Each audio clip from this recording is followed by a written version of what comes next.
what's happening is Esau's consolidating control. He started with the banks. So, what is that saying that the Rothschild says? I care not for the country. Yeah, I care not for. He said, what if I could monitor, they can control the money, they control society. So that's what it's about. It's about Esau consolidating control. He's letting you know that this government is pulling out all the stops. He's sure that he's going to take over, and that's why when we talk about the chip, the RFID chip, MOTV. Yeah, that's it. Yeah. When we talk about the MOTV, this is the framework. Them passing bills so they can be able to consolidate control, so they can have full control. You know.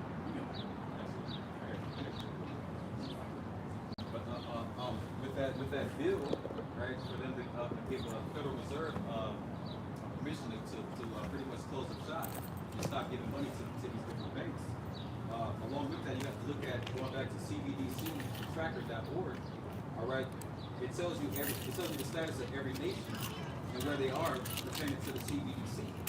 And America is actually in the proof of concept level, right? When you go into that definition of that term, proof of concept, it says evidence typically derived from an experiment or pilot project, which demonstrates that the design of concept or a business proposal, looks like a proposal, is feasible. Yes. Basically, what it is they see that the system works. They see that the CBDC works. And what have they been doing for the past 4 years? What the contact was made with the system. All right? That's what this whole pandemic is about. It's about implementing certain systems and seeing how they work over time. And so now they got enough data to say what these things work. All right? So that's why they pass reports like the Federal Reserve shut down shop at the drop of a hat. All right? Because that's how the system going to happen. It's going to be shocking off. They're going to shut down this system overnight. Okay? And then, Lord knows what else is going to be happening. Because you're going to have sorrows all over the place. You're going to have calamities, crises in certain places where it's going to be their agenda or whatever you want to call it, enterprise and undertaking is coming to fruition. Okay? So that's why it's important to know these like this tidbit information. Because what? All roads lead to MOTV, which is the RFID chip. You see? A prudent man, as the scriptures say, will see it eat. All right? And that's essentially the Lord is putting on us to see this, these things come together. Well, I think what we said, Jeremiah 42 says, the seas come up from Babylon.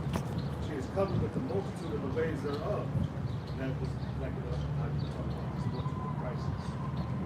Other crises, things like that. So, yeah. This is the article brought out I'll say a month ago, or a couple months ago actually, from the World Economic Forum. It says Klaus Schwab has warned that humans who refuse to merge with artificial intelligence will soon find that they have no business. See, because what? We're headed into what they call a transhumanist society. It's already set. They're already making laws and stuff for that, for goals, these measures to be put in place. Okay? So they all already talking the World Economic Forum. That's why we bring out Paul Schwab and their agenda. Because they already got set in stone what they want to do. You see? So if you're not thinking about integrating into the society, all right, then another aspect of the control, the consolidated control, is the digital ID. Okay? The digital ID is going to bring you into the system where now you have to have the digital ID to be online. All right? Because now you got the two-point verification. They send you a code, and this is how you access. If anybody is into crypto, this is how you access Coinbase. This is how you access your digital wallet. All right, you gotta have this information. You gotta be integrated in the system. I got Another cool, since you brought up that corporate, I was just trying to type in, but I was just coaching. I was gonna watch it. We just brought up the quote of Klaus Schwab. Another quote he said was, Yeah, I was the fourth industrial revolution is not going to change the world around us, it's going to change you. Because all the other industrial revolutions was based on technologies and technological advances in agriculture and things of that nature. This fourth one is talking about it's going to change you, meaning the body of insect. Merging man with machine. And man is viewed as rock. It's going to be called augmentation. That's the end game. That's the end game right there. The Arvite. All roads lead to the Arvite. Look up Fourth Industrial Revolution. And Aaron Russo, he said that was the final goal of the elite, to have everybody see it, to monitor their transactions. And if you go against the grain, they can just cut you off. That's the kind of control that they want. And then somebody else look up technocrats. So this is the fourth industrial revolution. Fourth industrial revolution. It says is a buzzword in neologism.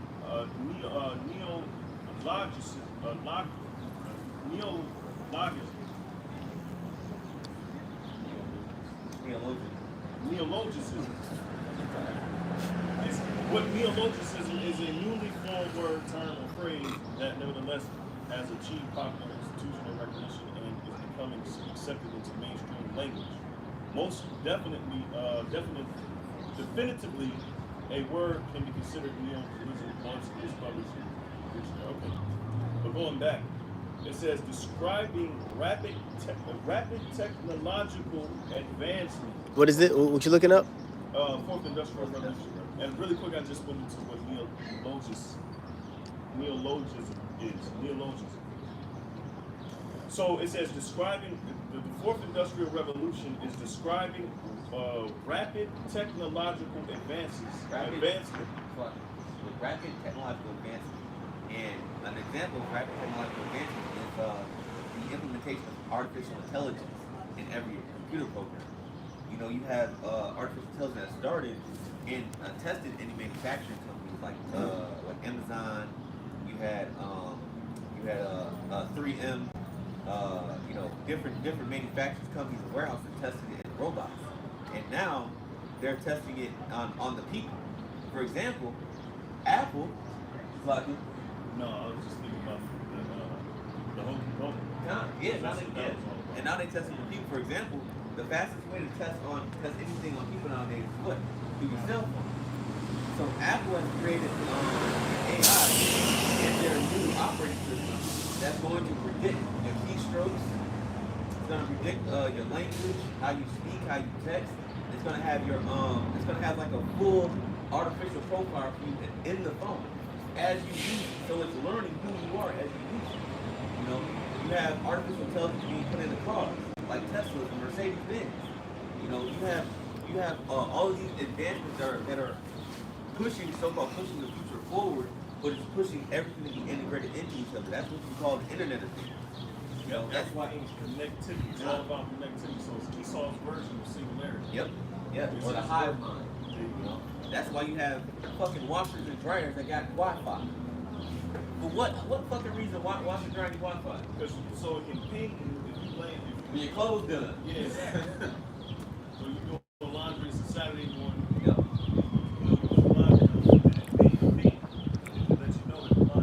So everything is learning your habits. So I think Google can predict your thoughts. Amazon can predict what you're gonna buy now. It's all artificial machine learning. And they're dumping billions and trillions of dollars into machine learning and artificial intelligence. How is that simple fact? You have software called TrackWire that's used to identify the way you walk and the way you move. Everything is going to be draconian. This is how they bring in the draconian. By using technology to box you in. Because now they're going to be able to identify you just by the way you walk. So like if they're doing that TrackWire, they're doing that with China right now. Because if you look at their streets signs and the light poles or whatever, it has an average of 50 cameras on each pole, right? And they can identify you even without seeing your face, even if you're fully covered up. Just like you said, just the way you walk or the way you speak, they know it's you. You know? Yeah, because that man be they finna start putting what's that? Well, LED lights. Yeah, LED lights in Atlanta, and they're gonna fully implement it all over America. Yeah, but And plus the cameras as well. So yeah, because you see them on the highways. Yeah, It's like that blue light. Yeah, but they're actually implementing that fully in Atlanta right now. yeah. So next, what they're going to use to identify you is the augmentation to your body. You know, which is going to be connected to the Internet of Things. You know, starting with the RFID chip. You know, it's going to create a something. No, I mean, just when you hear these talking points, when they sit down and do the interviews, when they talk about the technocrat, not the technocrat, but the transhuman society, they always talk about a portion of society that's being left behind. These are the individuals who are not being integrated into the system, who are not tech savvy, who are just, pretty much, they do it the old way. They deal with paper, they deal with, they sign for stuff. Oh, no, I'm good. I got it. Okay, so okay. Now you got text. I'm good for now. Cool.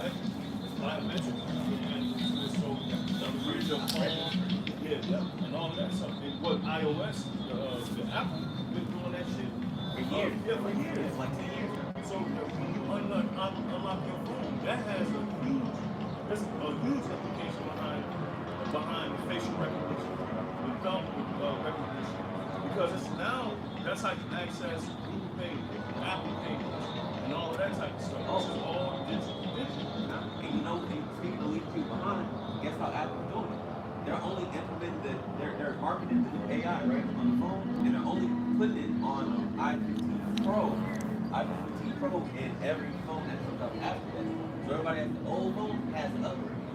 You know? And that's a good point. The technocrats.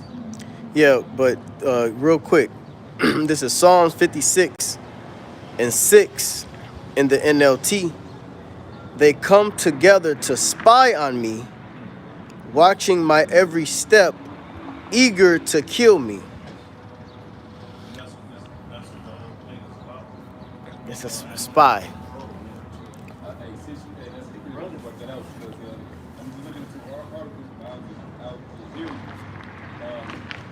Somebody get Micah 2. I just typed in a quote from you all that teach the understanding of Klaus Schwab from the World Economic Forum. When he the one that came up with the term Or at least first. Right.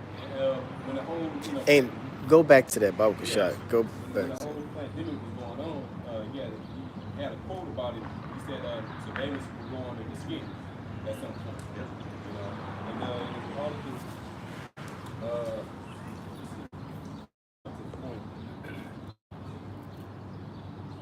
it says the CB19 is a kind of watershed event for surveillance because during that time, they were wrapping up surveillance, different aspects, to monitor the spread so far. Really was just employed tool and used to further their surveillance. Same way after 9/11. They needed a major event to push that. Surveillance. But anyway, it says, firstly, it is spreading everywhere with disease. And secondly, we are seeing the change in the nature of surveillance for over the skin surveillance to under the skin surveillance. It says over the skin surveillance is things we can do, where we can go, who we can meet, what we should watch on television. We know that for years, corporations and governments have been developing the abilities and technological tools to monitor what we do. Yeah, really, that's FBI, CIA. They the ones that have their hands heavy into the media. They're the ones that do it. Because they actually had a meeting where they sat down with all of these different companies. And yeah, they're really at the center of it all. God. It says, and this gives them a lot of insight into our political views, our preferences, even our personalities. And now it says, but what is happening now is that surveillance is beginning to go under the skin, revealing not just what we do, but how we feel. Yeah, so they can monitor your emotions. They can monitor your medical history. They can monitor, not only your blood pressure and your vital signs, but they can monitor what diseases are in your system. Everything about you. And that's what this is going to ultimately be doing. It says, of course, it is at the moment focused on the disease itself. CV19, it says, in order to know whether we are sick, the surveillance system needs data about what is happening inside our bodies. Yeah, what do you think the Galaxy Watch and Apple Watch is for? Monitor your heart rate, monitor your blood pressure. It's right. That's it. You're wearing it on your skin. It's gonna be wearing you. Right. Yeah, so what we're seeing is becoming a carbon copy of what the Lord is already, the power that He already has. The Lord knows our thoughts. The Lord knows He can look deep inside a man, know your whole intent. So this is what Esau's trying to develop. He's trying to be the God-like complex. He's trying to be as God. So that's what the technology is all about. Let me just read these last two paragraphs and then. Add in precept, Uncle Shah. Just real quick, it says, of course, it is at the moment focused on the disease itself in order to know whether we are sick. Surveillance need data about what is happening inside our bodies, our body temperature, maybe our food pressure, our blood pressure, perhaps our heart rate. All of these can be used to establish our medical condition. But once surveillance goes under the skin, it can be used for many other purposes. For example, when you read this article or watch a company video, it might offer some clue about the political views and our personality. So, they try to go deeper. That's all the point about it.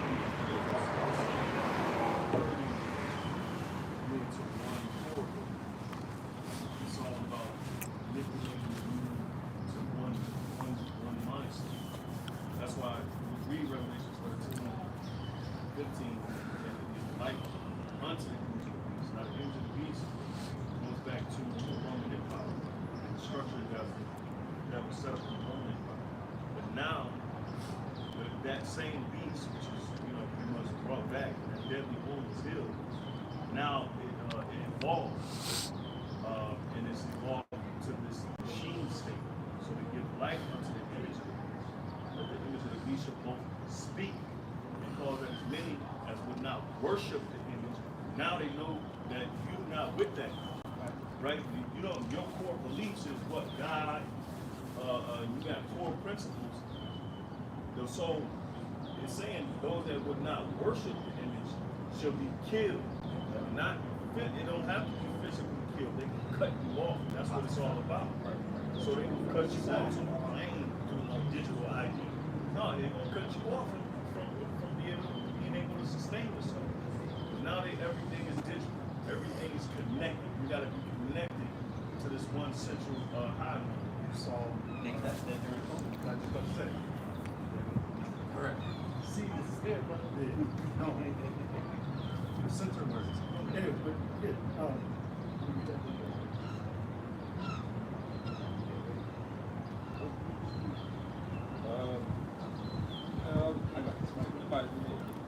I believe it's Michael, man. Micah chapter 2, verse 1 in the NLT. It says, what sorrow awaits you who lie awake at night, thinking of evil plans. It says, you rise at dawn and hurry to carry them out, simply because you have the power to do so. The evil plan is to be like the Most High. That's what the evil plan is. Esau is trying to be like the Most High through science. Go ahead, read that again. It says, what sorrow awaits you who lie awake at night, thinking of evil plans. Actually, you know what? The title says judgment against wealthy oppressors. Yeah, what sorrow awaits you, meaning there's going to be a judgment to what Esau is going to get established. All right? Because that's Micah 2:1, and it really says, woe unto them that devise iniquity and work evil upon their beds. So it says, what sorrow awaits you who devise evil plans. the evil plan is trying to be like the Most High. That's what this science is about. That's what this the technology is about. Is to be like the Most High. Go ahead. It says, when I got it in KJV, it says, when the morning is light, they practice it because it is in the power of their hand. Yeah. So meaning they have their think tanks. They have their technocrats, guys that deals with yeah, they're experts in science. See, what's finna happen is they're finna move out what is known as a congressman, a Democrat, a Republican, a liberal, and all that shit, and they're gonna just have an expert in technology and science. Bill Gates, Elon Musk. That's technocracy. All right, go ahead. Definition for the word technocracy, and it reads: the government or control of society or industry by an elite of technical experts. Mm-hmm. Now remember the movie. What's the white bitch name who be shooting the bow and arrow? Say again? It's the movie. They did like 5 of them. Hunger Games. Hunger Games. Those that was in control of that society, they were technocrats. They were merging into society. That's what they were. Those were technocrats. They showing you in the movies. So Carl Schwab and Noah, whatever his last name is, those are the smart science guys who's gonna try to get the flesh to merge with machine. Go ahead. It says, when the morning is light, they practice it because it is in the power of their hand. Yeah, and the form of practicing it is by biometrics, iRetina, Apple Palm, pay as you go, face recognition. So they're doing these different Meta. The Facebook is really turned into Meta. All right, because that's dealing with what the brain. Finding out what you like what you were saying about the Google, they can think about what you, because whatever you searching on your phone, there's like a database that it goes to. It's like a big ass brain that when you're searching shit, it goes to this big ass brain of a computer, and that's the same thing off of iRobot. Remember at the end, iRobot had the big ass the lady, whoever it was. That's what that is. And they had to destroy it. Okay? WhatsApp. Right, WhatsApp, all of it. Everything is being transferred into some form of technology. That's their science. Everything's going to be, life is going to be algorithmic. What was that one that Live Free or Die Hard? With Bruce Willis, that's the 5th one? Yeah. Yeah, the same thing happened there. All is good. So like, and also the last Mission Impossible. I never seen it. The last Mission Impossible movie because it's like they were a secret organization. They those stop terrorists and things like that around the world, like terrorism. But the last movie, the terrorist was an AI. And they couldn't, you know what I mean? Like it's pretty much impossible. It was impossible. To, like, They had it in the supplement. And that's how they protected it. Because whoever had control of it had control of the world. They can create an event. They can shut down the whole monetary grid system. They can shut down the whole power grid system. And so whoever had that control, that's a good movie to watch. Yeah. Real good movie. Whoever had that control had control of the world. So that's why they had it in the submarine at the bottom of the sea. Go ahead. It says, and they covered fields. No, read now. Start it from the beginning. Read it again. It says, Micah 2:1, woe to them that devise iniquity and work evil upon their beds. When the morning is light, they practice it. Yeah, when the morning is light, they practice it. Another form of practicing on how to merge man with machine is by the systematic change up with the money system. All right, from paper dollar to plastic. Now they down to the chip reader. So they're getting used. They're getting used. They're getting you used to not having cash. Okay. It go now you can tap your phone. You know. Now you could pay through Bluetooth.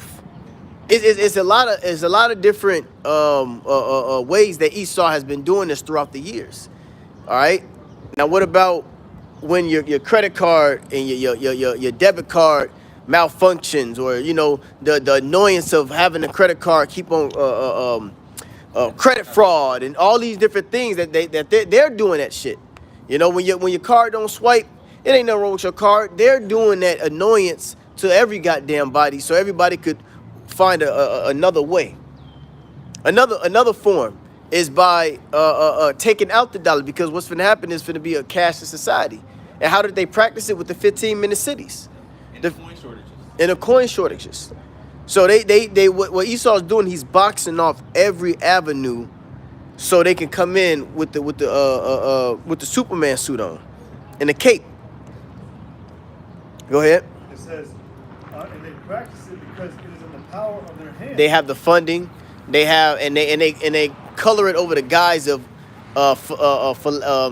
philanthropists, like Bill Gates. He's known as a humanitarian or a philanthropist, but those are really Lobbyists. yeah. Yeah, they're really lobbyists. They got Exactly. money to influence They got the money to pay off the corporations, DARPA, you know, and these different high-tech class corporations to implement these different ideas, you know. That's exactly what Esau's doing. Go ahead. Say something quick. When I used to work for the bank, in the IT space, I used to work for the bank, what they used to do with the credit card fraud, they used to they started implementing a facial recognition and a voice recognition. So Yeah. when you call the thing, it would recognize your voice, and it would have you like speak like a code to it. But it had to be you and your voice, so it learned your voice in order to unlock your account Yep. information. Yep. So they it's all about the merging, and that's a part of his miracles. Somebody get 2 Thessalonians. You can hold that on that. Go ahead, Out. It says, and they covet fields and take them by violence, and houses and take them away. So they oppress a man in his house, even a man in his heritage. Yep, and that's what they're doing. They're coveting fields. They're destroying lands. All right, they're destroying farmlands, and they're building up their what do you call them damn things? Facilities. Bill Gates is buying up all of the land, and you have 3 or 4 companies from other countries and from different angel investors. Right. And they're buying up all the houses, all the land, and they bulldoze it all. That's exactly what I want to say. They're doing it where I'm at. A few miles away from where I'm at. And I even looked at the test like, At your house? No, yeah, like a few miles away from me. They bulldozed an area that was full of fucking trees. There was nothing but trees. And then now you look at it, it's all laid out behind me. That's good. But I wanted to read that in the NLT because you're gonna like this. It says in Micah 2:2, when you want a piece of land, you find a way to seize it. Come in with under this ordinance or this land, we have to put this line or this and that, or Yep. buy it off. You know, but it says when you want a piece of land, you find a way to seize it. Cunning practice. It says when you want someone's house. Fracking. It says when you want someone's house, you take it by fraud and violence. Yep. It says you cheat a man of his property, stealing his family's inheritance. Yep. It says, but this is what the Lord says. I will reward you evil with evil.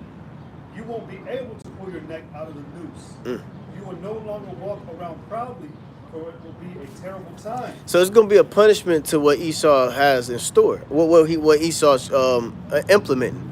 That's why the scripture speaks about somebody get that about his enterprise. I believe it's in Job. Yeah, get that real quick about his enterprise, because basically everything that brother's been going over is basically breaking down Esau's enterprise. That's in the form of what is known as the image of the beast. Go ahead. This is Job 5:12. Actually, no, I might start over. 10. Yeah. 9. Job 5. Actually,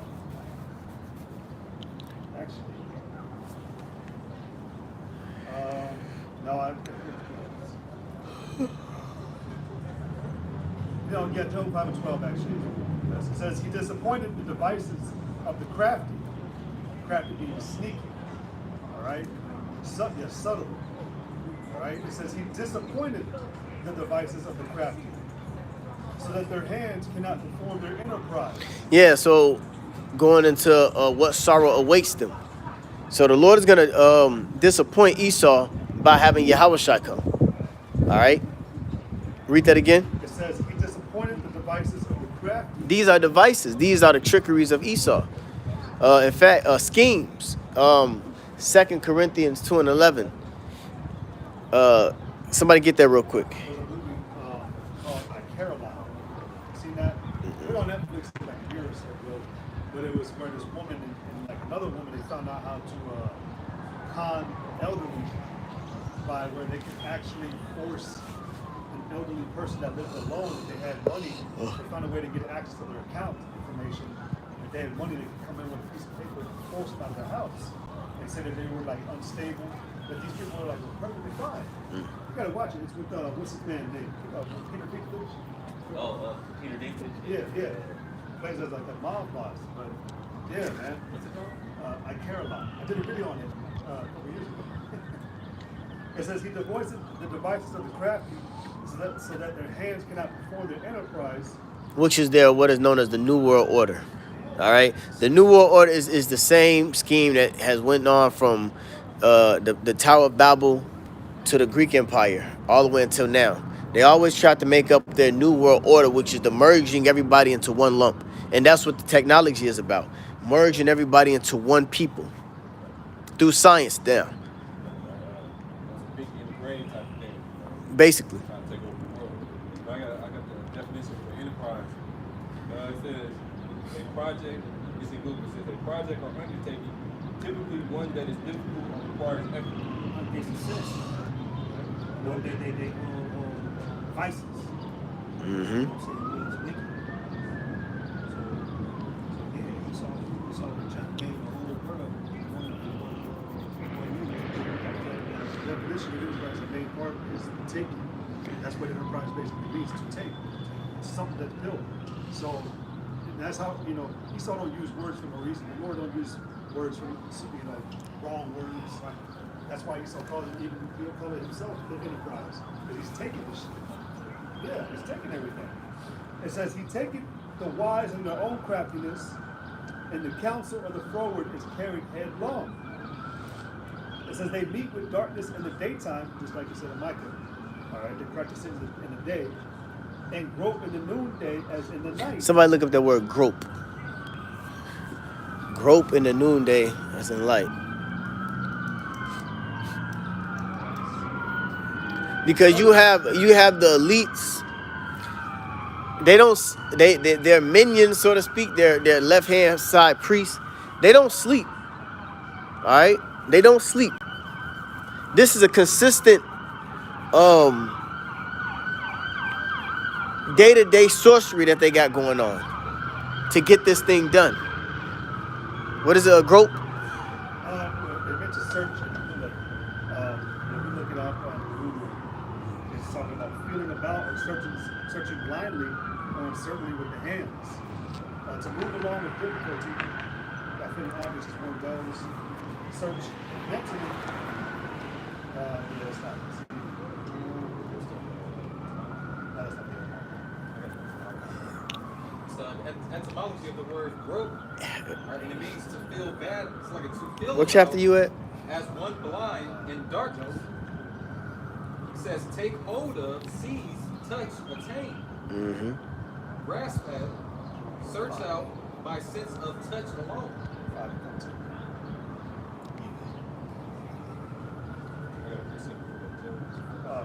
Hold on. Stop. So read it again. Read it in NLT. In the NLT? Yep. I was going to do that. Job 5 and 14. Actually, you know what? 5 and 13. Yep. You know what? You want me to start back? Yeah, you can. Yep. Job 5:12 in the NLT says he frustrates the plans of schemers. So the work of their hands will not succeed. And that's through Yahweh Shah's return. Go ahead. It says he traps the wise in their own cleverness, Yep. so their cunning schemes are thwarted. Yep. They find it is dark in the daytime, and they grow at noon as if it were night. Keep going. He rescues the poor from the cutting words of the strong, and rescues them from the clutches of the powerful. Yep. So the Lord is going to come in and deliver the elect from this new world order's setup. Because ultimately it's to make you a slave. That's why Revelation, the 18th chapter, tells you on one of the reasons why Babylon the Great was destroyed. It said because souls and slaves of men. All right? But it says right here, it says that he rescues them from the clutches of the powerful. Yep. And so at last the poor have hope, and the snapping jaws of the wicked are shut. Going to how like Esau's trying to do this RFID chip that he's going to bring. Essentially, he's trying to take Israel, the woman, but that he's trying to chop her up, clench her, grip her. Yep. But the Lord's going to stop. Go ahead. This is on Psalms 10 and 2. It says, the wicked in his pride will persecute the poor. Let him be taken in the devices that they have imagined. Yeah. So the setup that Esau is trying to get established, that's going to be his downfall. When you try to implement that new world order with the RFID chip, the charagma, the mark of the beast, all right, once you get that thing fully established, that's when the Lord is going to come and take you down. Read that again. Come, this back in Psalms 10 and 2. It says, the wicked in his pride don't persecute the poor. Yep. Let them, And who's the poor? The poor is the Israelites. All right, go ahead. It says, let them be taken in the devices that they have imagined. Yeah, and another thing about the devices is that nuclear missile. See, because that nuclear missile was a device to control the world. And that same devices was going to destroy them. Yep. Go ahead. Some more on that? It says, for the wicked boast in his heart's desire. Yeah, and that's why that Edomite said, you're not finna stop me from becoming a god. All right? He said, you're not going to stop me from becoming a god or there's going to be hell to pay. Read that part again. Come. Psalms 10 and 3. It says, for the wicked boasteth of his heart's desire, and blesseth the covenant, whom the Lord Yahweh upholdeth. Yep. It says, the wicked through the pride of his countenance would not seek after the Most High. Mm-hmm. The Most High is not in all his thoughts. Yeah, so when he's setting up this scheme, he ain't thinking about the Lord coming back to destroy him. All right? When he's thinking about destroying the 12 tribes, Esau ain't thinking about that's why Wisdom of Solomon 5, it says we fools, we count his life madness. How is he numbered amongst the saints? Because they're really not thinking about Jake rising up. They're not thinking about the Lord coming back. They know it, but that pride is going to get to him to the point where it's like, nah, we got this. We almost there. It says, the wicked through the pride of his countenance will not seek after the Most High.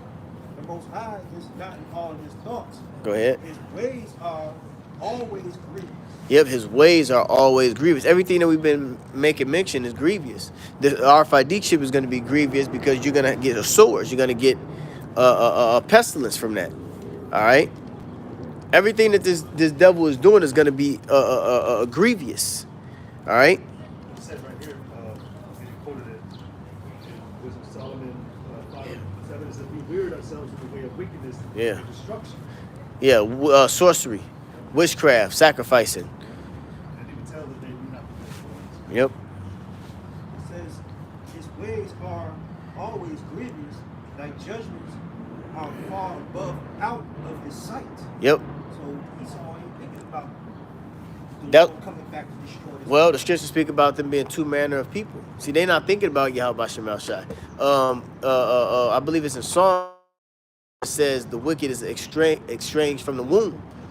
All right. Soon as he come out, he speaking lies, and that's what Esau's doing. Because the lie is that this is to help humanity. And you know that's Yeah, yeah. You know, that's the lie. The lie is this is to help all of the frustration and the turmoil that's happened on Earth. We're gonna be we're gonna put on our Batman cape and save the day. But Esau is the one that created all the hell to happen on the Earth. What is that? Agenda 20. Talk about helping the environment, helping women with rights and equality. All that was about division. God. That's back in Psalm 75. It says, his ways are always grievous, thy judgment are far above out of his sight. Mm-hmm. As for all his enemies, he puffed at them. Yep. Proud. He have said in his heart, I shall not be moved. See, this is the pride of Esau. He really believes that the Lord ain't gonna step in. Go ahead. He says, for I shall never leave in adversity. Mm. His mouth is full of cursing and deceit Mm. and fraud. Under his tongue is mischief and vanity. Yeah, all of those TED Talks, all that's witchcraft. Them TED Talks is dealing with nothing but population control. Science. How can they split this gene and manipulate this gene to create this particular type of person? You know? Says, he sitteth in the lurking places of the villages, Uh-huh. and in secret places though he murdered the innocent. Yeah, and that's Big Brother. That's the police state. Now we use that as he seeketh in the villages. Yeah, that's what is known as Big Brother. Okay? And it's ironic that it's called Big Brother. Cause he was the older brother from from Jacob. You know?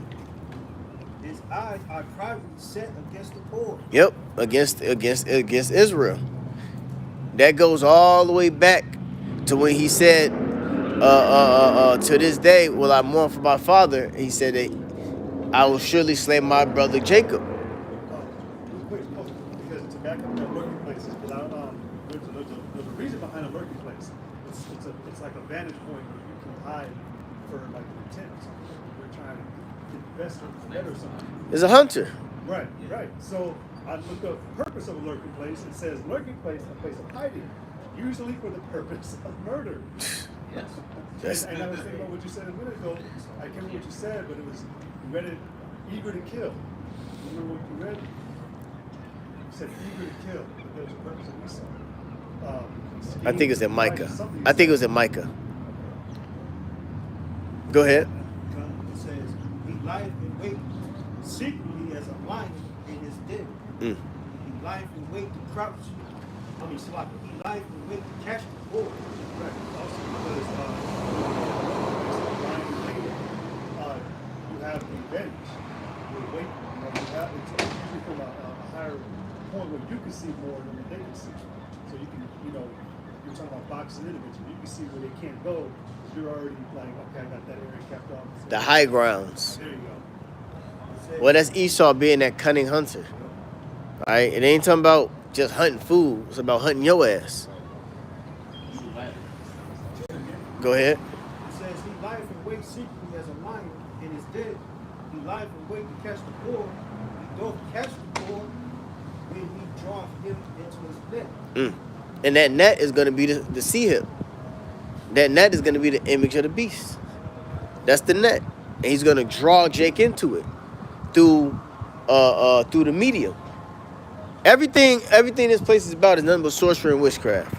The medium is what's going to get the people's minds to want to fall into, actually walk down into the trap. Woe unto them that walk down into Egypt for help. All right? Go ahead. It says, he croucheth and humbled himself that the poor may fall by his strong. See? He hath said in his heart, the Most High hath forgotten. He hideth his face, he will never see it. Damn. That's a prideful statement. Yeah. He said the Most High has forgotten. Forgotten. That's pride.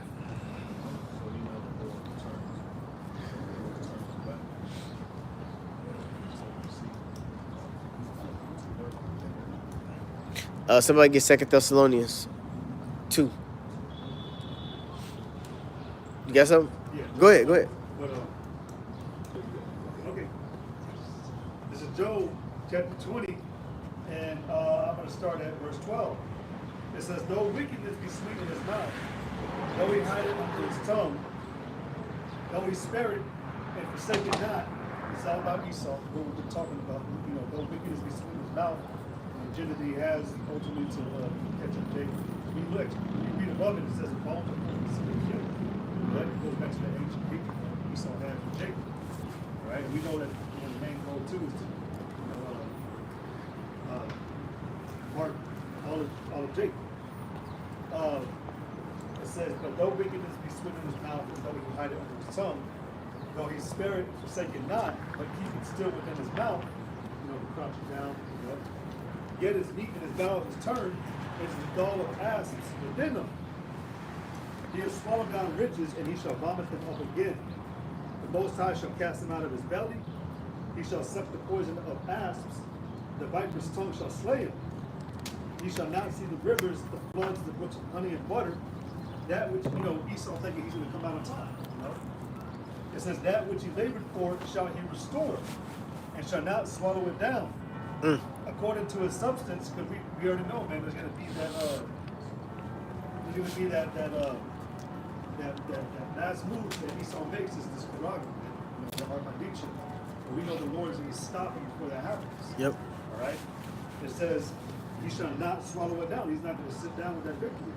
He already tried to crown it, we mentioned earlier with the season, with that, which going back to the Rona, meaning a crown. He tried to crown an enterprise early, because he already believes he won. Because he has oppressed and select. That which he labored for shall he restore. He shall not swallow it down. According to his substance, shall So the restitution be. Yep. Reparations is gonna happen. Everything that they just stole and took from the Israelites, they're gonna have to repay all that back. It said in Micah, the second chapter, if we kept on reading, it said that the poor are going to look at this man and make fun of him and see him talk to problem. Basically, we've lost everything that we got. They've taken our land and they've given it to another, which we are going to take everything back. So we're going to take the kingdom, the rulership back. Yep. We're not going to take America back. America's going to be destroyed. But it says, according to his substance shall the restitution be, and he shall not rejoice therein. Because he hath oppressed and forsaken the poor. Because he hath violently taken away an house which he builded not. Yep. Like the second chapter. Surely he shall not be of quietness in his belly. He shall not save of that which he desired. There shall none of his meat be left. Therefore shall no man look for his goods. Basically, what I said earlier, there's going to be a reward for everything that Esau's done. It's going to be a punishment, right? I was looking at the word payment earlier when we were reading Baruch. But payment is a two-sided thing. It's basically a punishment or a reward. So, the Lord's going to punish you according to the payments that you put out.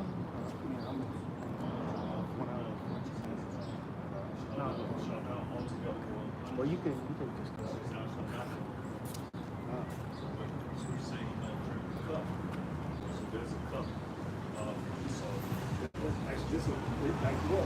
In the fullness of his sufficiency, he shall be in straits. Yep.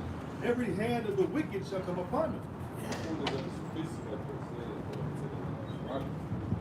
That's the capstone that we're going to have in this enterprise, which is ready to jump to this chapter out of Words 1. So that's that straightness that we're going to find ourselves in. Difficult position.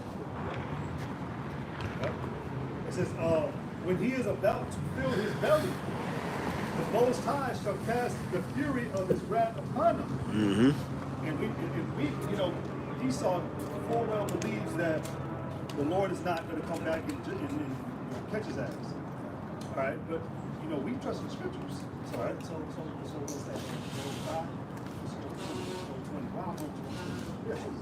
He wants to, but he got preoccupied over there. So I took it. It says, when he is about to fill his belly, the Most High shall cast the fury of his wrath upon him. That's going to be that difficult position as well. The Lord's going to put a stop to this. Yep. Right? What's that word? What's that one in Isaiah 9:11? The Psalm 9:11. He's in with God. I was just about to get that. God. Right. So, God, you don't think the Lord's going to come back now? It says right here that the Most High shall cast the fury of the dragon upon him. That's perfect.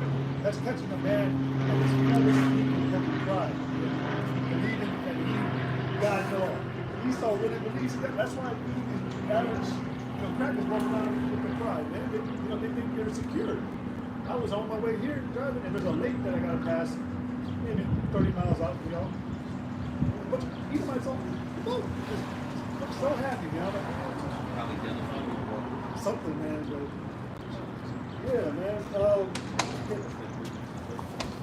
It says the Most High shall cast the fury of his wrath upon him, and shall rain it upon him while he is eating, while he's trying to, while he's in the process of chipping, because the Lord is going to allow this devil to chip to an extent. He's going to allow him to exercise. Delusion. Right. In the process. Yep. He's going to allow him to throw us, throw everybody in camps, take it, cut them, kill them. Bro said years ago, man, what fun is a war without a little resistance? Yeah. That's why they're gonna have. That's why everything's gonna be the way it is. That's why he's. It said yes, they dirt. Yet there's fight.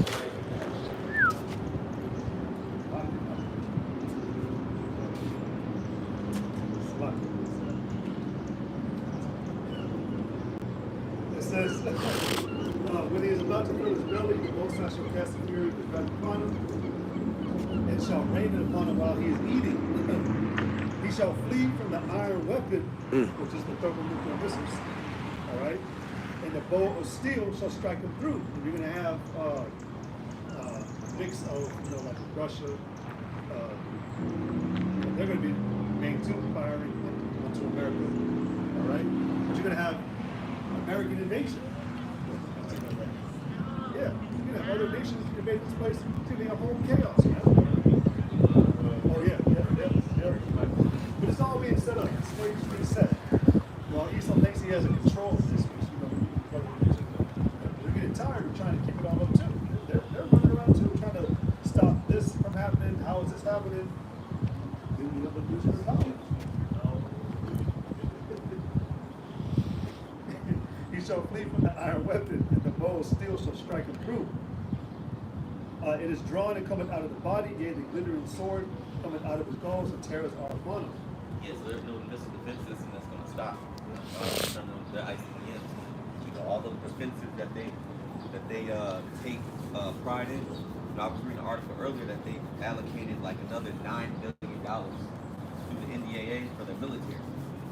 But that's not going to stop what's coming through thermonuclear fire. You got this chapter in Joel, the second chapter, that you know the border control. Right. A lot of the charities get excited over nuclear facilities, shut on and on fire in their nuclear facilities. So if they want to, even if they want to press the button, they want to shut it down to where they'll press it like nothing will happen. Meanwhile, the nukes is coming in. The Lord is in control of everything. It says, all darkness shall be hid in his secret places. A fire not blown shall consume him. It shall go ill with him that is left in his tabernacle. The heaven shall reveal his iniquity, and the earth shall rise up against him. Yep, and that's what's happening now. See, Esau's iniquity has to be revealed and proclaimed for the Lord to do something. This is the purpose of the scriptures telling us to cry out loud. All right, this is the purpose of crying and sighing. Yeah, it's our complaint. It's crying out. A man is trying to grape us, and we have to cry out so we won't be faced with the judgment. Go ahead. Isaiah 47, verse 7. This is in the NLT.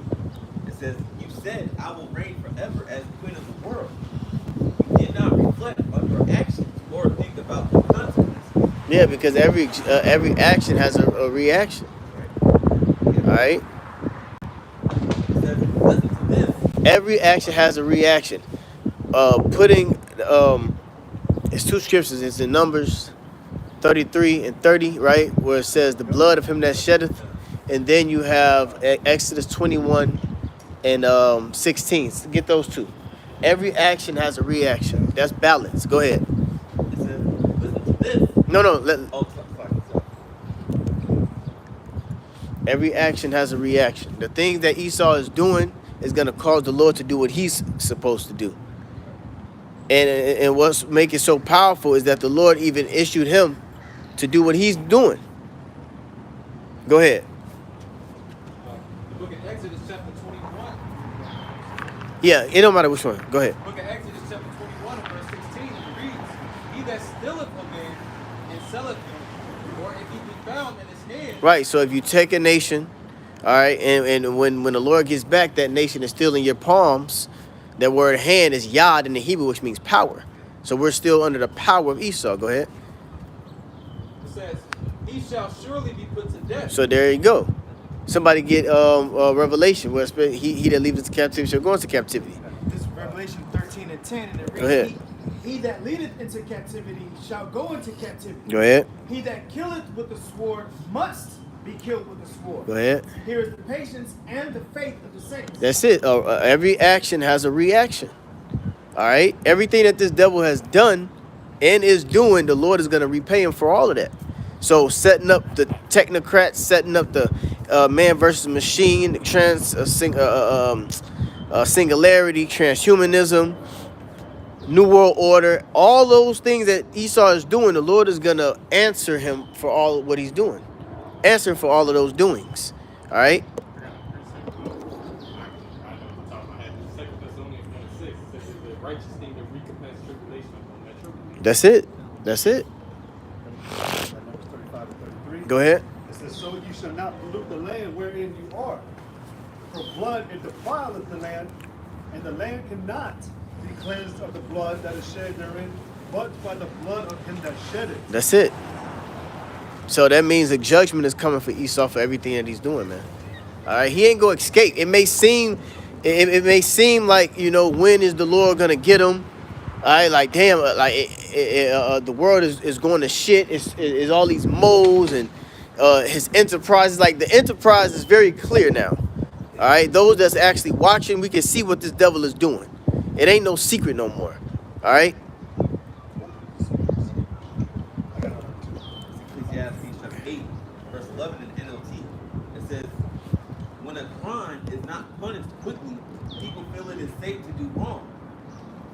But even though a person sins 100 times and still lives a long time, I know that those who fear the Most High will be better off.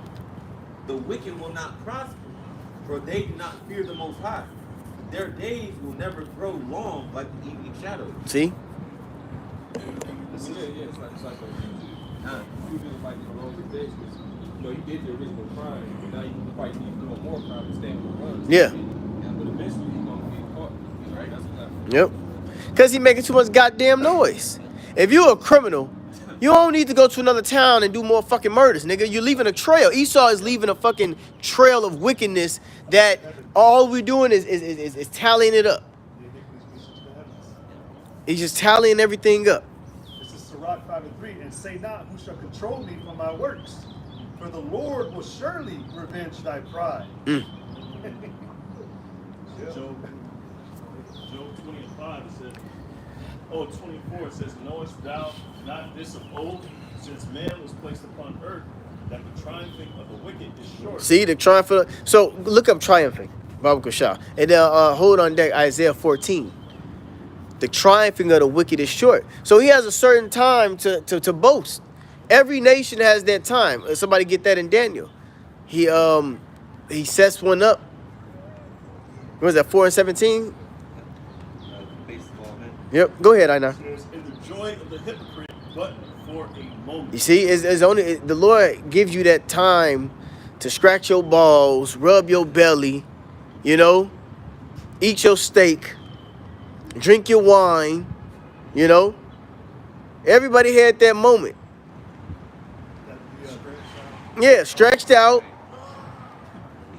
Walk around with your hands in your pants, you know, comfortable, you know. So Esau had his moment of comfortability. He's been comfortable. He's been comfortable setting up his left-hand side prophecies, the World Trade Center, right? He planned that shit out, and it actually happened. You know, the Boston bombings, you know, all of the stage attacks. He actually set it up and planned it out, and it took place. So he been comfortable. The, Train derailments. the what? Yep. Oh yeah. Yeah, the bridge collapsing in, was it Baltimore? Yeah, Austin. Boston. Was it what? No, Yeah, it was Baltimore. It was Baltimore, yeah. Maybe it didn't. I got two definitions because I wanted to actually, I remember the definition of triumph too. But a triumph means a great victory or achievement. Synonyms is a conquest. Also, victim. Yep. So like, yeah. A highly successful example of something. Calling it a masterpiece. To achieve a victory or be successful. Rejoice or exult at a victory or success. So that means to brag. So what I wanted to look at was the definition of pride, because when you look at that, it lines up with triumph. It says a feeling of deep pleasure or satisfaction derived from one's own achievements. The achievements of those with whom one is closely associated or from qualities of possession, or from qualities or possessions that are widely admired. Yeah, so it's like the highest form of vanity. Yep.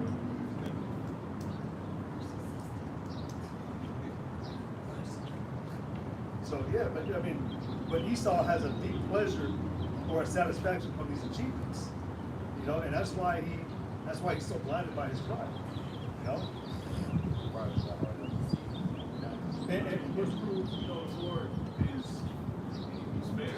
Because he Yep. gives a sense of yeah, like confidence. Yes. That's it. But the problem with Esau and his triumphing in pride is that he's triumphing in being, you know, he's having joy over being wicked. That's the problem with him. He actually feels good. You know, the elder Malcolm, he sent me the definition of the word person, court. And when you look at the word person, that's why you never want to say that, you know, like I appear. You got to say I special appear. You know, things like that. Yeah, because it's like Because, yeah. So there's the separation. Yeah, so you got to say it a certain way, but the word person, literally, they consider you like a subject matter, but the definition of person literally means support of having no organisms, no heart, no body. Corporation. You're nothing to them. They literally look at you like you're nothing. That's fucked up. So, but like that's how Esau is looking at everything. Like he actually in the is. highest court. You like, you know what I'm saying? Yeah, that's I thought about that little character from what is it, Monsters Inc. The little girl. Oh, yeah. Imagine that Esau looking at the little girl kicking it like, yeah, I'm big and bad. Like that's exactly how this devil's been acting, man. He's proud because you just say he acts like this against the poor, the helpless. Yeah. That's us. We have, like, you know, I'm thinking about how Duke Jenkins got trusting in America and everything. And Esau's laughing at him like, yeah, we got you. But, I mean, really, like, what if you know, battle this in a fair fight, honestly, like, with the Lord on our side, you know? Exactly. And then, yeah, exactly. I was just going to say, Paul Eagle. It's hilarious. This book of Revelation, chapter 18, and I'll start at verse 4, and it reads, "And I heard another voice from heaven saying, Come out of her, my people." Right. That's heaven, the angel. So come out of it, my people. He's talking about Israel, so-called Negroes and Latins. Right? Get your mind state, you know what I'm saying, out of this society. Don't follow the ways of this don't follow the ways of America, bro. Yeah, that's gonna be an action call. That's gonna be Trump. Talk about.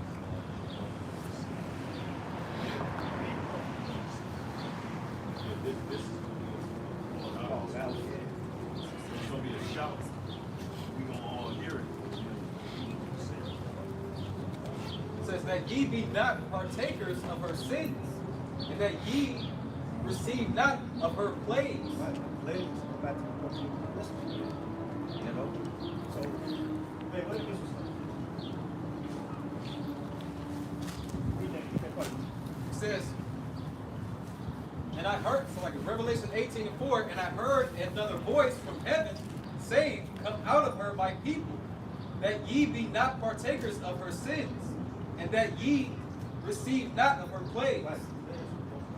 Go back to the American apocalypse. That the Lord will destroy this place. You know? That's the last trump. That's a short term. So it's gonna happen. And it's the reason why the Lord raised the prophets up to warn. Okay, what's coming, what's gonna come. And all we are right here. So everything's gonna be eradicated. Yep. All right? Brother said, the Lord is fair. So you gotta warn these people. I know you can destroy them. You don't want to listen. That's up to you now. What we told you. I think it proves that even if you do like get your like your sweetest desire, you do like need that. It's really vain. So the Lord like, okay, go ahead, you can have it. You know. So that's why it makes it more easier to sacrifice your life. You know, because it's really nothing to you. Scripture said, talk about the pride of life. And so that's what Esau has at the highest extent, is the pride of life. So that's how you know, like, okay, well, the Lord don't really care about that. So that's why he'll allow you to have it. He'll allow you to have it. Well, he gave everybody that false illusion of the pride of life. He gave it to Esau, and then Esau mimicked it through the medium and has many Edomites around this motherfucker with the pride of life. YOLO, do it thou wilt. You only live once. I control my own destiny. Yeah, living my best life. You know. You always gotta say it. But that's true though. You know, because this place gonna be going, this place gonna turn into dust. Right? That's more. Revelation 18:5, it says, for her sins have reached unto heaven. Right, because the brother mentioned earlier about the track record. You know what I'm saying? All the wickedness and all the mayhem that Esau did to start from the Native American Indians on down. You know, They got a blood trail. Esau has a blood trail. It says, and God hath remembered her iniquities. Mm-hmm. the Lord ain't forgot. So, Because Esau said the Lord forgot. yeah. In that last precept, he said he forgot. The Lord ain't forget. He turned his back. Yeah, Yeah, because it can't. Because the Lord said he required with his past. Yeah. You know? Well, another precept is say what is it, 14:5? Job 14:5. He a bomb that he could not pass. Somebody get that real quick. I have one quick too. Go ahead. Psalms 10 and 11, it says, he has said in his heart, the Most High has forgotten. Or no, that's not even He said it's not there. It's not there. No, we're not required. read verse 6. This is Job 14:5. It says, seeing his days are determined, Mm-hmm. the number of his months are with thee. Yep. Thou hast appointed his bounds that he cannot pass. See, now has pointed his bounds that he cannot pass. So there's a limit where the Lord would allow any ruler to rule. There's a limit. All right? And when that time is up, then that time is up. Every empire has had a time to shine. Every kingdom has had a time to shine and to do what thou wilt, to do whatever they wanted to do. This is that last empire. This is the last time for any other nations to do anything now. It's also like a way to see it, like to show if any of these nations could direct more righteous. They couldn't. If you have that in Wisdom of Solomon, the 6th chapter, it says, seeing as they are ministers in that nation, right? Yeah. You know, so every nation has a chance to prove and show, like, can you really do what I need you to do? And it's like, no, Esau has his rule. Definitely can. Can you imagine Esau in his chain listening to Tupac? Mama told me not to stop it. Hey, Salaki, so you got some? Yeah, verse 6. I got some. Verse 6, it says, turn from him that he may rest till he shall accomplish as an hireling his day. So he's a hireling, and the Lord is using him for a purpose. So this devil, just like everything has a purpose under the sun, this devil has a purpose. Yep. And he also has, it's going to come to the point where he's not needed anymore. Yeah, his job was to take peace from the earth. His job was to be the sword. That's it. He was to be the sword, and and he was a perfect sword. And also his job is to show the power of the Lord too, to make his name known throughout the earth. You read the Romans the 9th chapter, for his purpose that I raised together, and I show him already. Somebody's name might be declared throughout all the earth. So he served the purpose. Yeah. Yeah, that's a great deal. Having all that power, but not really showing, like hiding himself. That's a great deal of the Lord. But he using Esau just so he could show, create the ultimate wicked. So eventually he'll be able to show you how much power that he has. You don't show it like that. Well, get Romans 9. He gonna show you. What do you want to start? I'm in Romans 9 right now. It speaks about Pharaoh. What is it? Romans 9 and Like, yeah, like 10. What is it? All right, go get it. Go ahead. This is the book of Romans, chapter 9, and verse 17. And it reads, For the scripture said unto Pharaoh, even for this same purpose I have raised thee up, that I might shew my power in thee. Yep. So it was the Lord's purpose. See? Go ahead. And that my name might be declared throughout all the earth. See that? And now it's dealing with now when you go back into Egypt, the Lord raised up Pharaoh. It said that the Lord hardened his heart. He didn't harden it on his own. Remember, Pharaoh wanted to give the Israelites back. You know? He said shit was getting fucked up. He said, no, take your people. He said, take your people. But then it said the Lord hardened his heart. And then he said, go get their ass. You see? The Lord was playing with his mind. The Lord was literally playing with Pharaoh's mind. He wanted to give him up. And the Lord hardened his heart. That's it. You have no control. Ain't no such thing as no fucking free will. You ain't got no control over what the Lord to do. Go ahead. When the Lord return, they're gonna be afraid, but yet there's fight. You get there's fight. Spirit gonna harden their heart, like, all right. So Esau's really fighting for something that's unattainable. Verse 18, Therefore have he mercy on whom he will have mercy, and whom he will he hardeneth. It says, thou was, verse 19, thou wilt say unto me, why doth he yet find fault? For who has resisted his will? See, boom, right there. Who has resisted his will? Read it over. Verse 9, Romans 9 and 19. Thou wilt say then unto me, why doth he yet find fault with who hath resisted his will? It says, verse 20, Nay, but O man, who art thou that repliest against the Most High? See, who are there that replies against the Most High? You can't do nothing against this. Deliver out of the hands of the Lord. That's like, Go ahead. So yeah, so everything is being done according to the Lord's will, even like all the wicked, allowing all the wickedness to take place. verse 20, Nay, but O man, who art thou that repliest against the Most High? Shall the thing formed say unto him that formed it, why hast thou made me thus? Right. You just a motherfucking utensil. You can't ask him why. You can't question the Lord on why he made you this way. He made you that way. Go ahead. Have not the potter power over the clay? See, the potter has power over the clay, meaning he can mold and shape you to the wicked or to the righteous. Go ahead. The parable of Lazarus and the poor man. Lazarus and the rich man. It's like poor man and the rich man. When Esau got caught up eventually, basically. Yeah. With understanding, the Lord replied and said, didst thou not enjoy all these things? Yep. So he enjoyed being how he was made. And he didn't complain about it getting it.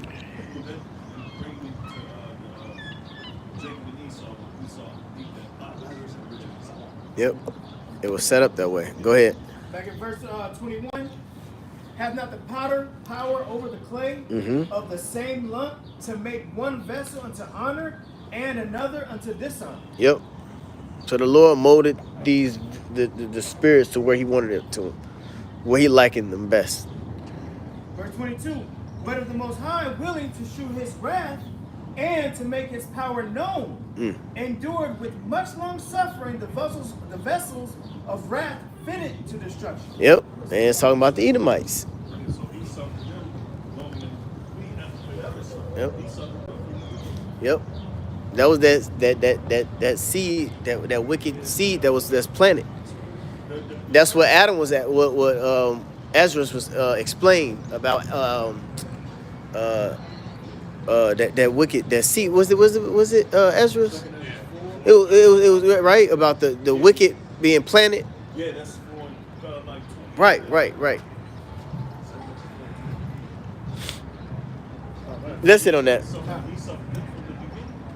The serpent in the garden. I got something. Go ahead, huh? This is Daniel 4:17. He say this is by he say this matter is by decree of the watchers Right. and the man by the word of the holy ones to the intent that the living may know that the Most High ruleth in the kingdom of men. Yeah. So the prophets, we know that the Lord ruleth in the kingdom of men. We understand that the Lord is controlling all of this. And he said, Isaiah 13, he mustered up the host of the battle. So the Lord gets them roused up in their spirits to go to war, to go fight, to create the atomic bomb, to split the atom, to create the nuclear missile. I created the smith and blows the coal in the fire. The Lord is a man of war. So the Lord is really in control of all of this, man.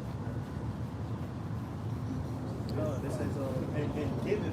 Even the destruction. Now people say, these Christians, well, the Lord isn't going to destroy America with thermonuclear missiles. Well, when you go into Revelation 17, he said that it was his purpose.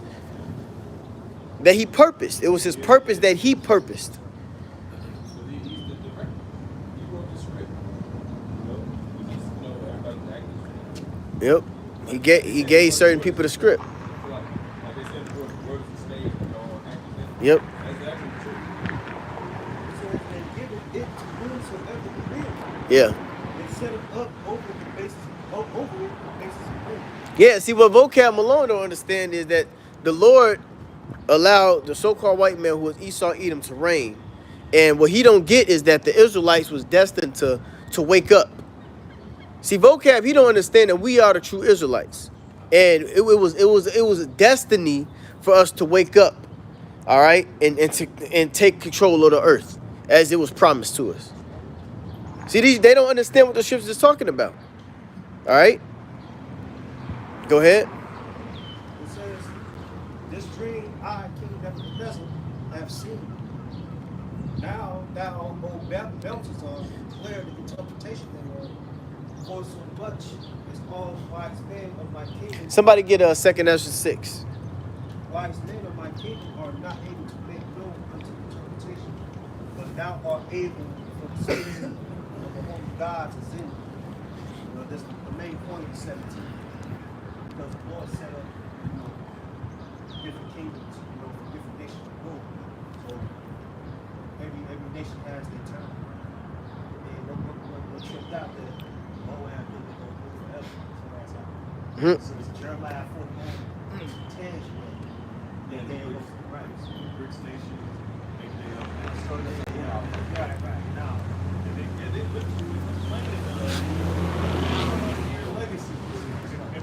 Where you at? Start from Verse 6. start from verse 1. This Hey, you got second- some more Kleenex? 2 Ezra chapter 6 and verse 1.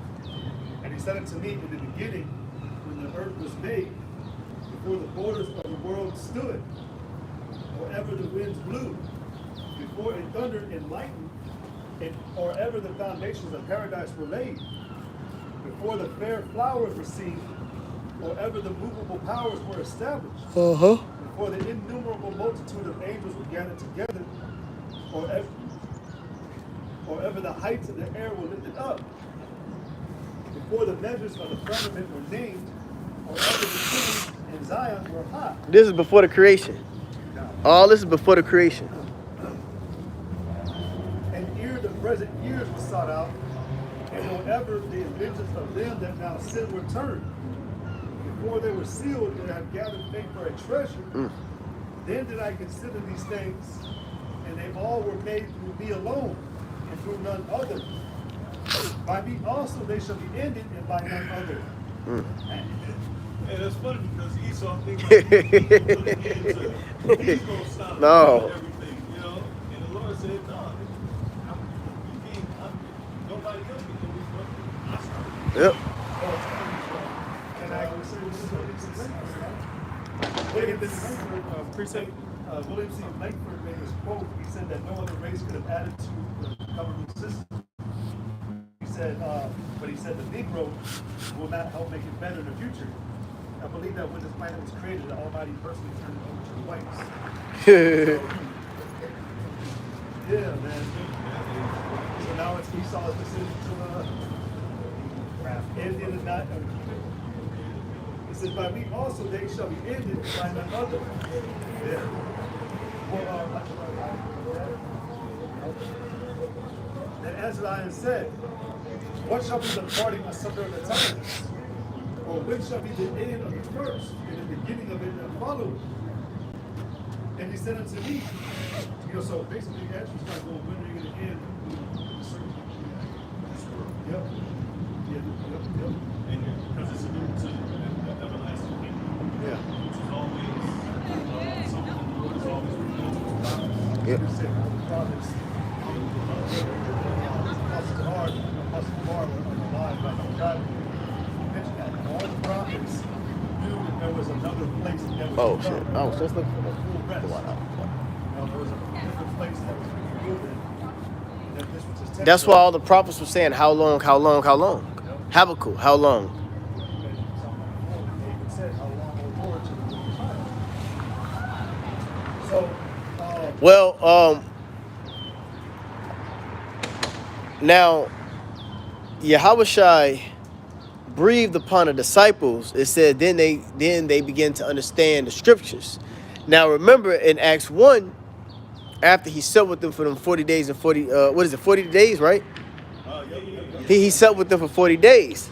So then he gave them the full understanding. So after he gave them the full understanding of what was to happen, that's why they asked him in Acts 1, now was the time to restore the kingdom unto Israel. Because they began to understand the prophecies, you know? Yeah, the ultimate, the end goal is to establish an everlasting kingdom. Through Yahushua, through his sacrifice was to bring us back to Yahweh. So since they fully didn't understand it still, you know? That's why they asked, is it now the time? Because he broke it down to them, you know? It just proves that this world, it was always intended for a righteous kingdom. Yeah, let me see something. Yeah, go ahead. it says, then answered I and said, what shall be the parting asunder of the times?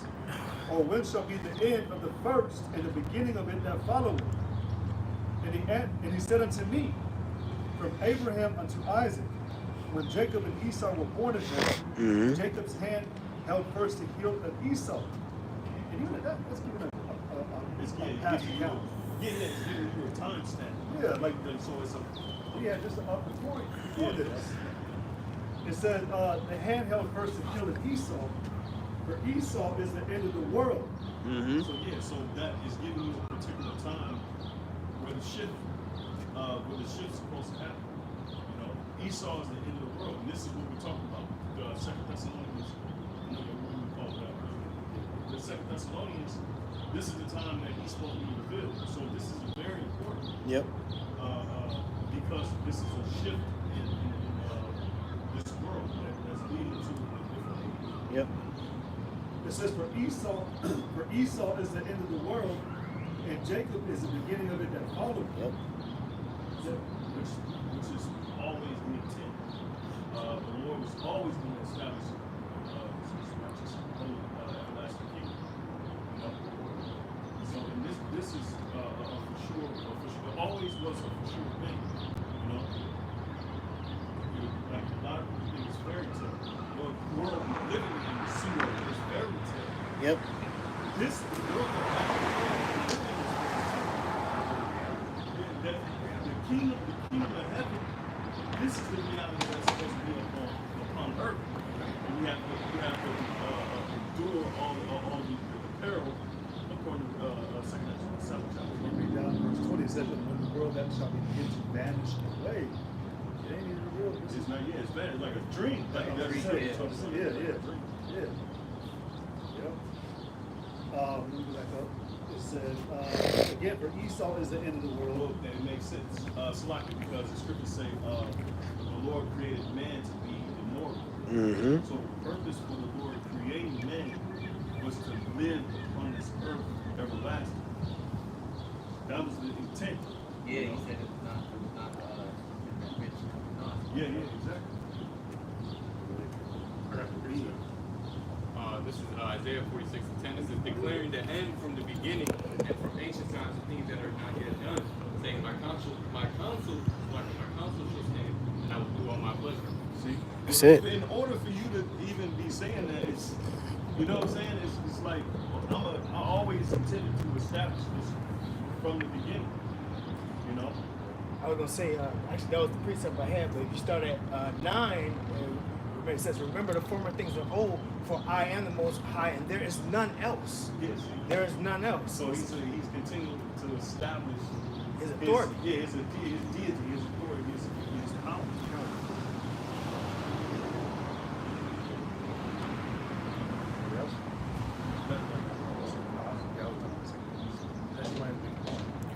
Where you at? Well, I finished that Esau is the end of the world, and Jacob is the beginning of the fall. Okay, go to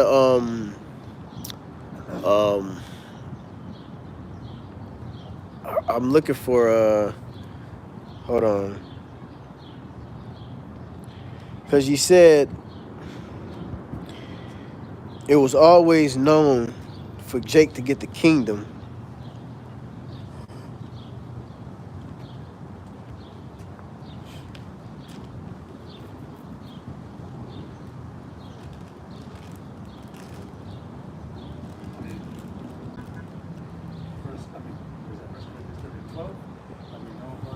No. Hold on.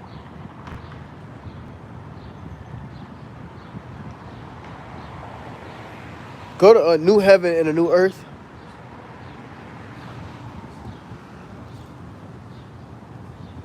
Was that in Isaiah? It's in Second Peter, but then it's one in Isaiah too. Isaiah 66 is where it said, but there's another one in Second Peter. Go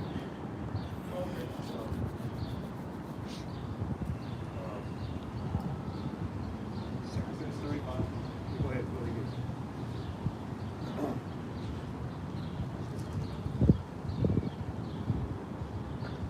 This is 2 Peter 3. Hold on one second. Let me read this real quick. This is Isaiah 49 and 5. It says, and now saith the Lord Yahweh that formed me from the womb to be his servant, to bring Jacob again to him. Though Israel be not gathered, yet shall I be glorious in the eyes of the Lord Yahweh, and my power shall be my strength. And he said, it is a light thing that thou shouldest be my servant, to raise up the tribes of Jacob, and to restore the preserved of Israel. This is what they was asking. This is what the prophets was asking. Now is it time to restore the kingdom unto Israel. I will also give thee for a light to the Gentiles, that thou mayest be my salvation unto the end of the earth. Gentiles, Yep. Thus saith the Lord power, Yahweh, the Redeemer of Israel, and his Holy One, to him whom man despiseth, to him whom the nation abhorreth, to us servant rulers, kings shall see and arise, princes also shall worship, because of the Lord Yahweh that is faithful, and the Holy One of Israel, and he shall choose thee.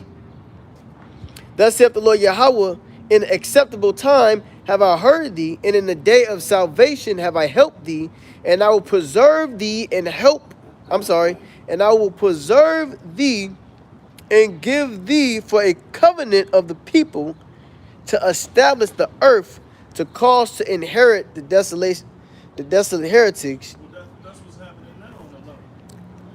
Like, we got this truth so that we can pretty much, bring Jake into that salvation. It's like, read that again. Verse 8. Thus saith the Lord Yahweh, in an acceptable time have I heard thee, and in a day of salvation have I helped thee. And I will preserve thee and give thee for a covenant of the people. Yeah, so the elect is going to be preserved. Mm-hmm. Of course, right? So that, because the Lord is going to bring us into that covenant by salvation. So our salvation consists of us being taken up in those ships, and America being destroyed. Then that's when we enter into that new covenant. It ain't happening now because it's all the process. Right. You know what I'm saying? You can't jump the process, which Jake ignorantly is doing, because they don't have no clue what they're talking about. It's just through envy they trying to come against the true doctrine. Because really they're outside, they're on the outside looking in. Yeah. Yep, it's a to establish the earth, to cause to inherit the desolate heritages, that thou mayest say to the prisoners, go forth. To them that are in darkness, shew yourselves. They shall feed in the ways, and their pastures shall be in high places. They shall not hunger nor thirst, neither shall the heat nor sun smite them. For he that have mercy on them shall lead them. Even by the springs of water shall he guide them. And I will make all my mountains a way, and my highways shall be exalted. Yeah, see, so the Lord is we're going to inherit those desolate places. The judgment is that Israel is going to be destroyed. All right? And the Lord is setting us up to inherit all of that back, and then gather the rest of the scatter. Okay, but your elect has to be saved from Babylon first. Yep. And all of the good stuff comes into play.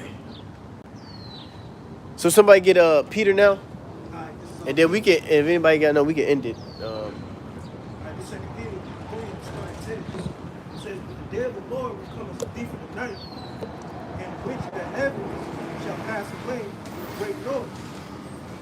That's all the missing. And the elements shall melt with fervent heat. The earth also and the works that are therein shall be burnt up. Yep. Seeing then that all these things shall be dissolved, what manner of person ought ye to be? What's gonna be dissolved? Everything that's gonna be on ground zero in America. All right. That's what's gonna be dissolved. Go ahead.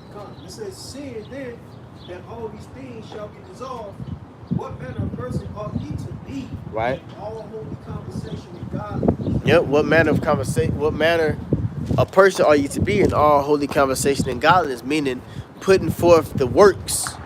All right. Doing the act to get you delivered. All right. The scripture, Paul said, "I'll show you my faith by my works." All right. So the works that we're doing is going to get us delivered. Go ahead. It says, looking forward and hasten unto the coming of the day of the Most High. Hold on. Read that again. This back in 2 Peter 3:12.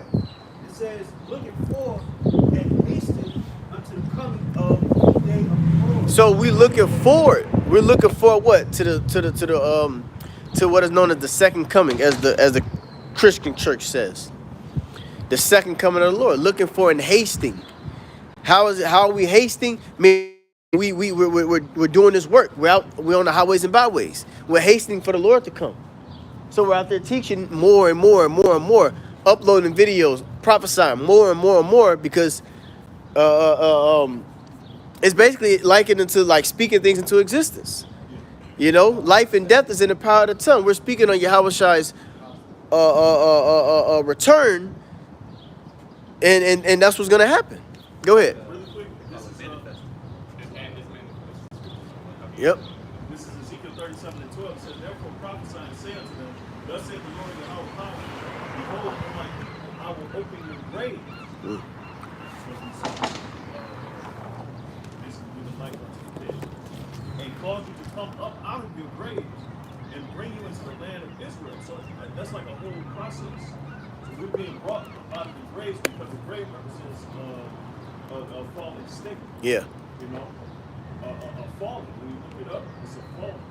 So the Lord, the process is embracing itself with this word, and eventually, a part of the process is us not only of salvation that we say, Full the foolishness of preaching to them that believe. and again brought into that new covenant. You know, Go ahead. This is talking about, like Enoch, Abel, Enoch, Noah, Abraham, Isaac, Jacob. The patriarchs. Yeah, about having their faith, but why they had that faith.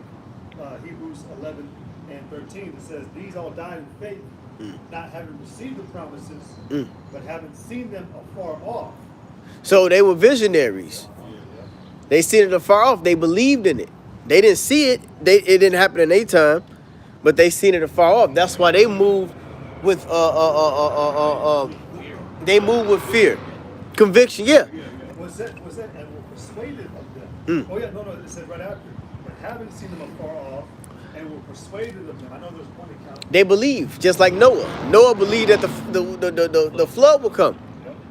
Yep. Where's that one where it said that it was like the house staggered not promise? Say it again. Staggered not towards the promise. Or is that Abraham? You know what? They might be in the same chapter. Yeah, they might be. I'll keep on reading. Romans 4:20. He Okay. staggered not at the promise of the Most High through unbelief, but was strong in faith, giving glory to the Most High. There you go. What? But it says, but these all died in faith, not having received the promises, but having seen them afar off and were persuaded of them, and embraced them, and embraced them. Where's that one that says that the Lord is the rewarder of them that diligently seek him? so this thing is real. What we're talking about is real because these men, they had such a conviction that they just believe unto death. Well, the Lord said, well, he bring you back in the regeneration. That's a strong So they believe that. Well, the Lord was bringing them angels. Angels was coming to them and all type of things. They was being told. It's powerful because the patriarchs was told what was going to happen. You're finna have a son. You're gonna name him Isaac. Isaac is where the seed is gonna be born. All right. Okay, Isaac. When you have a son, guess what? You're gonna have Jacob and Esau. Jacob is where the seed is gonna be called, and it's gonna go on down from there. They was told on what was gonna happen, and they believed it. They believed it immediately. That's the faith. Through faith, exactly. They believed it through faith. Everybody, all of them was told. You know, they were told. Noah was told what was going to take place. He moved with fear and faith. Abraham was told that his seed was going to be as the stars of the heaven, and he believed it. You know, go ahead. It's all right there above. But it says, and they were persuaded of them and embraced them and confessed that they were strangers and pilgrims on the earth. For they that say such things declare plainly that they seek a country. And truly, if they had been mindful of that country from whence they came out, they might have had opportunity to have returned. But now they desire a better country that is an heavenly. Wherefore the Most High is not ashamed to be called their power, for he hath prepared for them a city. Go. It's all about that faith and believing in what they were told. Their faith. Yep. Yeah, so I mean, anything, any entity, anything, anyone that's coming against these promises, well, like vocab wrong, like, oh man, y'all hurt. Through. Because it ain't nothing y'all can do. Y'all can shame us, y'all can try to shame us, y'all can persecute us, y'all can do all whatever the hell you want. It said, but it said right here, Hebrews 11:39, it said, and these, having obtained a good report through faith, received not the promise, but the Most High having provided some better thing for us, that they without us should not be made perfect. But, we was something better. And all the prophets, they all believed in the same thing. They believed, but they also knew because they were told. They knew that there was something else awaiting for us in the end. Ezra said it in, what is that, 6 or 7, where it said that the world was made for us. So all these things that were, told to us to give us, to uplift us, to have more confidence, be more sure, not have any doubt. Like, man, I got something with you. I promise. That's why Paul was on the heavy. He was on the high level, because that's the reason why he broke down. One day is 1,000 years into the Lord, because he understood that, our lifetime is gonna seem like it's gonna take forever, but the Lord's time is on a different level. So we're at the mercy and the sufferings of, we gotta suffer. Paul understood that, Go ahead.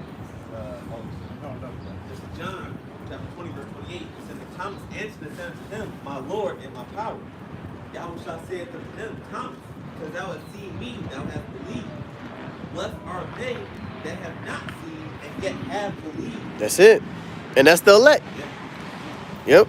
And that go back to No, go back to Peter. That's it. Go back to Peter. So back in 2 Peter 3, when it started with 11, it says, see again that all these things shall be resolved. What manner of mercy ought we to be in all holy conversation and godliness? Looking forward and hasting unto the coming of the day of the Most High. Where Yep.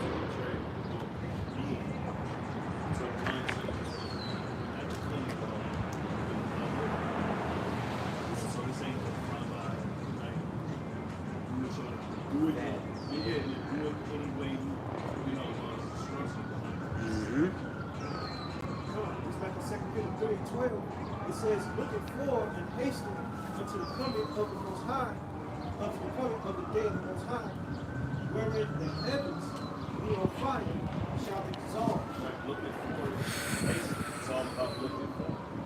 That's the point. And the elements shall melt in fervent heat. This is for sure going to come to pass. Gotta believe it. You see everything coming together. It's now at this point, it's undeniable. You can't even, Yeah. if you wanted to, you can't really even deny it. God, it says, wherefore, beloved, seeing that ye look for such things, be diligent that ye may be found of him in peace. Yep. Slot. I'll skip 13 slot. This is back in 2 Peter 3 and 13. It says, nevertheless, be according to his promise. Look for a new heaven and a new earth, where dwelleth righteousness. So that's the point right there. Look for a new heaven and a new earth. All right. Looking for a new heaven and a new earth, meaning we gotta believe that there's something better than where we're at now. Look for a new heaven and a new earth where dwelleth righteousness. Go ahead. He told Isaiah 65 and 17. Behold, new heaven and earth. The old shall pass away. Yep.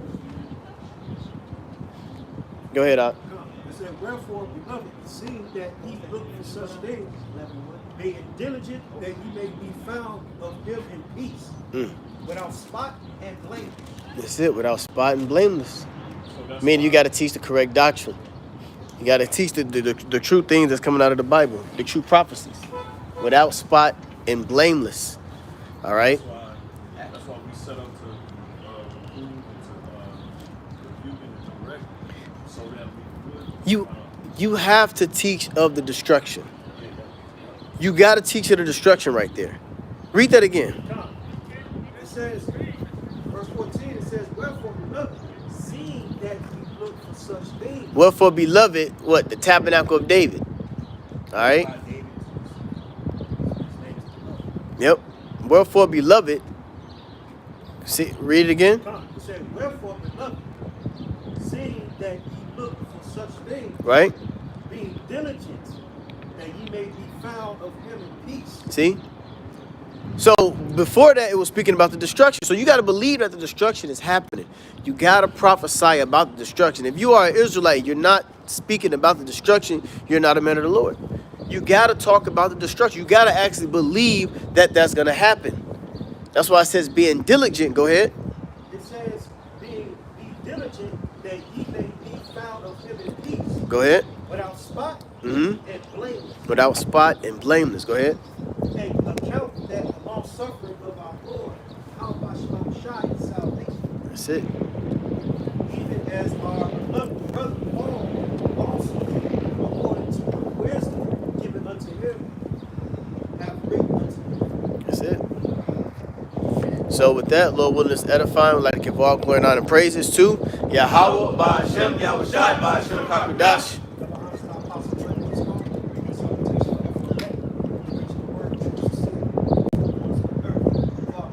Blah, blah, blah.